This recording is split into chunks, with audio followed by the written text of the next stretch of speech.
e que ele veio trazer ou fundar uma nova aliança que seria selada não com sangue de animais, como foi no Velho Testamento.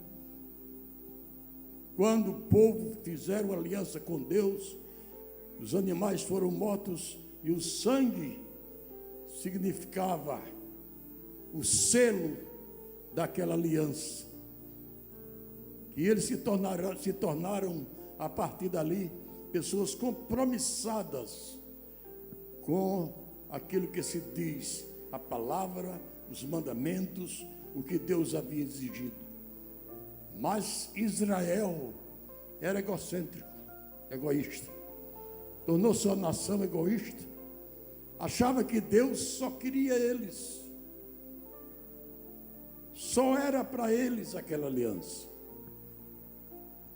que era feita naquela ocasião, depois de saírem do Egito, quando Deus tirou-os de lá.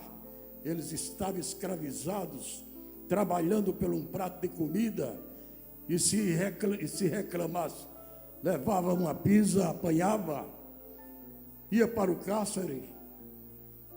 Israel não soube agradecer a Deus, tornou-se uma nação egoísta, desobediente, não obedeceram os mandamentos de Deus, e como resultado, ao sair do Egito, eles teriam um percurso de 3 semanas para uma terra prometida que Deus havia lhes prometido. Deus fez eles rodarem 40 anos para percorrer um percurso que com 3 ou 4 semanas daria para fazer. Morreu gente se acabou, foram sepultados, nasceram outros, e só que quando chegou a hora de entrar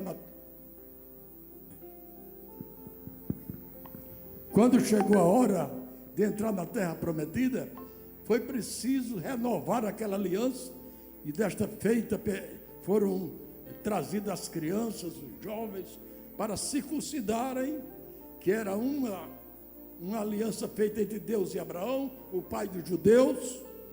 Então, para entrarem na terra prometida, foi necessário circuncidar toda a nação de jovens que haviam nascido no deserto, na caminhada de 40 anos.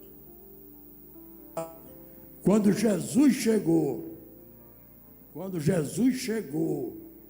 por obra e graça do Espírito Santo, Deus havia prometido um libertador, porque Israel, devido à sua desobediência diante de Deus, estava escravizado, foi levado cativo de novo para muitas nações, vivia escravizado.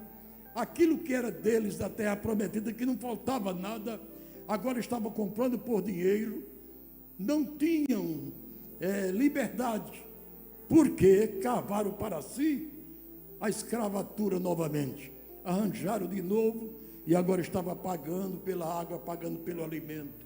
Essa era a situação. Quando o anjo apareceu a Maria e lhe deu a promessa de que ela seria mãe do Redentor, do Salvador, e que este menino seria grande e que ele reinaria eternamente na casa de Jacó, ou na casa de Israel, seu pai. Resultado, sabe qual foi? Que quando o menino nasceu, ele teve logo, em pouco tempo, queriam matá-lo, como seja, o rei Herodes procurou matá-lo. Foi preciso fugir novamente para o Egito, e já estava escrita a profecia: do Egito chamei meu filho. Eles fugiram para o Egito, pai, mãe, José, Maria, por ordem do anjo de Deus, fugiram para o Egito, até que morreu aqueles que perseguiam o menino. Quando morreram, aí o anjo aparece e diz: voltem, porque já estão mortos aqueles que queriam tirar a vida do menino. Jesus trabalhou numa carpintaria com seu pai. Com 12 anos, confundiu os doutores da lei de Israel, da lei mosaica, no templo, deixou-os todos calados, mas quando ele apresentou-se a João Batista do Rio Jordão para ser batizado, ele tinha 30 anos. Deixou a capitaria do seu pai. E aí agora a dificuldade qual foi? Jesus começou a pregar o evangelho, fazendo sinais. Resultado, ninguém cria nele. Ninguém cria, não aceitavam. O Messias que eles esperavam era outro Messias, não era Jesus. Mas de fato ali estava o Filho de Deus, o Salvador do mundo, que veio à terra, e o resultado da sua vinda a este mundo é que ele foi para uma cruz, teve as mãos e os pés traspassados, o lado direito também, derramou todo o seu sangue para salvar, perdoar nossos pecados e criar uma igreja.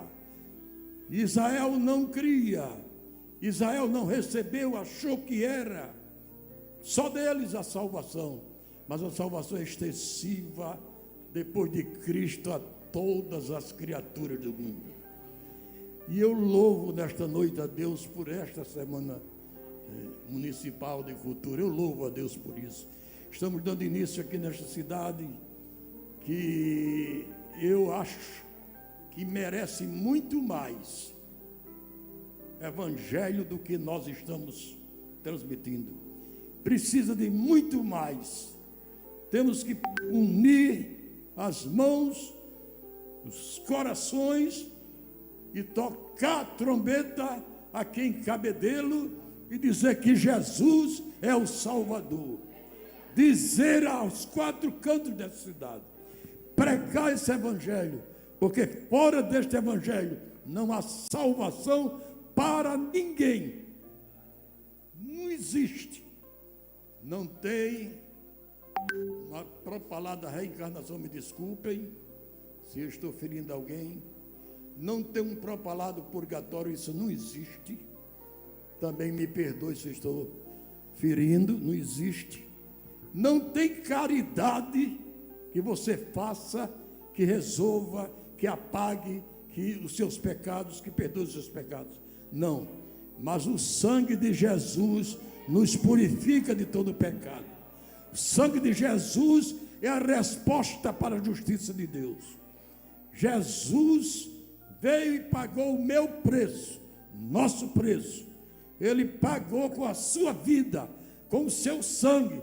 Mas sabe por quê? Porque foi Deus que mandou. A Bíblia diz assim: Deus amou o mundo de tal maneira que deu o seu Filho unigênito, para que todo aquele que nele crê não pereça, mas tenha a vida eterna. Quem crê em Jesus tem a vida eterna. Jesus mesmo disse: quem ouve a minha palavra e crê naquele que me enviou, tem a vida eterna. Não entra mais em condenação, passou da morte para a vida. Quem quiser ser salvo, só tem um Salvador, o nome dele é Jesus.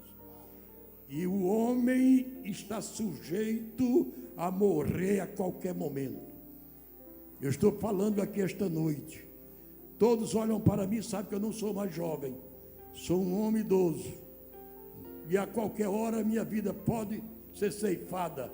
Mas não tenho medo, nem tenho problema. Tenho certeza da minha salvação. Por quê? Por causa da minha bondade, não tenho bondade. Porque todos nós somos falhos, somos pecadores. Todos pecaram e destituídos ficaram da glória de Deus. Qual é o que é que me dá essa certeza? É a fé na pessoa bendita de Jesus Cristo. Então, se você crer em Jesus, tem a vida eterna. Eu estou feliz demais. O presidente é o senhor? O presidente da Câmara é o senhor? Eu estou feliz demais com esse evento. Certo? E oxalá que façamos outros.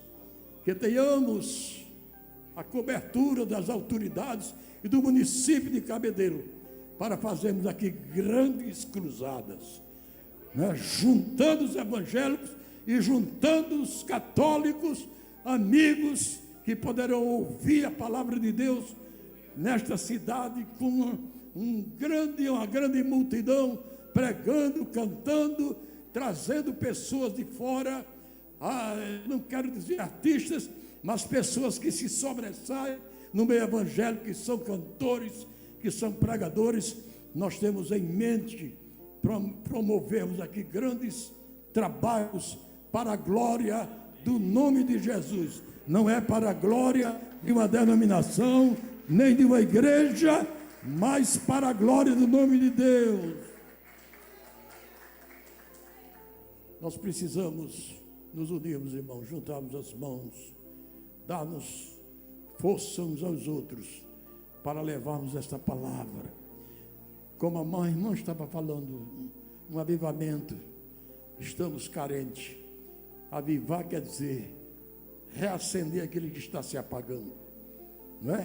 Que o amor de Cristo domine em nossos corações e abençoe essas autoridades aqui, os vereadores, esse número de senhores que compõem a Câmara Municipal, ao prefeito, que eu só tive a oportunidade de conhecê-lo, de falar com ele uma vez, nunca mais o vi.